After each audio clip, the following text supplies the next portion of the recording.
Very good morning to all of you. हम कर रहे हैं एक्सरसाइज 4.1 क्लास 7th की। देखिए, इन कथनों के लिए समीकरण दीजिए। क्वेश्चन नंबर 4 आपको करवाने जा रही हूँ मैं। क्वेश्चन नंबर 3 तक कल करवा देते। क्वेश्चन नंबर 4, इनके लिए आपको एक समीकरण बनानी है। संख्याओं x और 4 का योग, संख्या x और 4 का योग जो है वो 9 है। ये पहले की समीकरण हो गई। x जमा 4 बराबर 9। संख्या x और 4 का योग जो है वो 9 है। अगला क्वेश्चन, y में से 2 घटाने पर हमें 8 प्राप्त होता है। संख्या नंबर 2, आपको समीकरण बनानी है इनके लिए।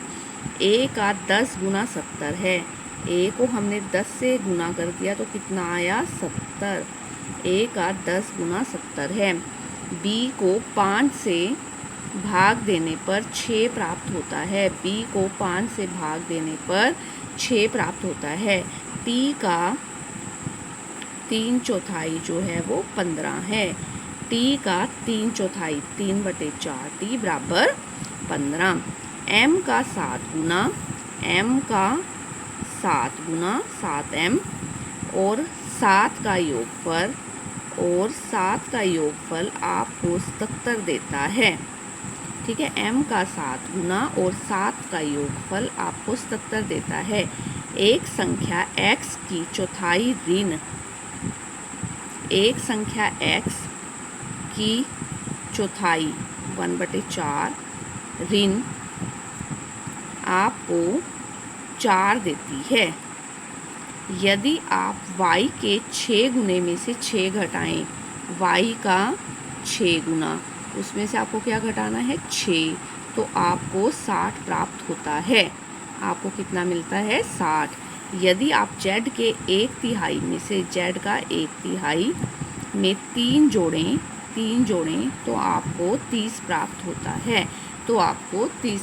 है। ये रही इन सब की समीकरण। आ गई आपको समीकरण बनाने। संख्या को ध्यान से पढ़िए, स्टेटमेंट को, और उसके हिसाब से समीकरण को बनाइए। अगला क्वेश्चन करने जा रहे हैं। अगले क्वेश्चन में देखिए, इनको आपने कथनों के रूप में लिखना है, मतलब हिंदी में आपको लिखना है।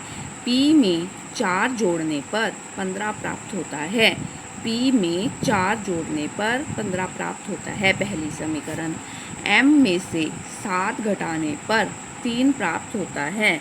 m में से 7 घटाने पर 3 प्राप्त होता है। ठीक है, दूसरी समीकरण बन गई। तीसरी, m का 2 गुना 7 है। m का 2 गुना 7 है। ठीक है, चौथी समीकरण, m को 5 से भाग देने पर 3 प्राप्त होता है। m को 5 से भाग दिया ना, तो हमें क्या मिला है? 3। m के 3 गुना को 5 से भाग देने पर 6 प्राप्त होता है। m के 3 गुना को 5 से भाग देने पर 6 प्राप्त होता है। p के 3 गुने में 4 जोड़ने पर 25 मिलता है। p के 3 गुने में 4 जोड़ने पर हमें 25 प्राप्त होता है। p के 4 गुना में से 2 घटाने पर 18 मिलता है। p के 4 गुने में से 2 घटाने पर 18 मिलता है। p को 2 से भाग देने पर, यदि हम p को 2 से भाग दें, या p का आधा और उसमें 2 जोड़ने पर, p के आधे में 2 जोड़ने पर 8 मिलता है। p के आधे में 2 जोड़ने पर 8 मिलता है। ये आपको हिंदी में ऐसे लिखने हैं जैसे मैंने आपको पढ़कर सुनाई थी। इसके बाद छठा क्वेश्चन, निम्नलिखित स्थितियों में समीकरण बनाइए। इसमें आपको समीकरण बनानी है। सबसे पहले पढ़िए ध्यान से। इरफान कहता है उसके पास परमीत के पास जितने कंचे हैं। परमीत के पास कितने कंचे हैं? उसने कहा है m लेने हैं। परमीत के पास जितने कंचे हैं m कंचे हैं, उनके 5 गुना, m का 5 गुना गुने से 7 अधिक हैं। m के 5 गुने से 7 अधिक हैं। इरफान के पास 37 कंचे हैं। इरफान के पास 37 कंचे हैं। इरफान कहता है उसके पास मतलब किसके पास? इरफान के पास। परमीत के पास जितने कंचे हैं, परमीत के पास कितने कंचे हैं? m। m, माना परमीत के पास कंचों की संख्या m, उनके 5 गुने, उसके 5 गुने से 7 अधिक, उससे 7 अधिक कंचे जो हैं वो इरफान के पास हैं, और फिर इरफान के पास कुल कितने कंचे हैं? 37 कंचे हैं। ये हो गई इसकी समीकरण। ठीक है, अब आगे। लक्ष्मी के पिता की आयु 49 वर्ष है। कितनी है? 49, मतलब बराबर तो हमारे किसके आएगा? 49 के। उनकी आयु लड़की की आयु के 3 गुने से 4 अधिक है। लड़की की आयु कितनी है? y का 3 गुना और उससे 4 अधिक किसके बराबर है? 49 के बराबर है। 3y + 4 बराबर 49। ठीक है, लड़की के आयु के 3 गुने से 4 अधिक है।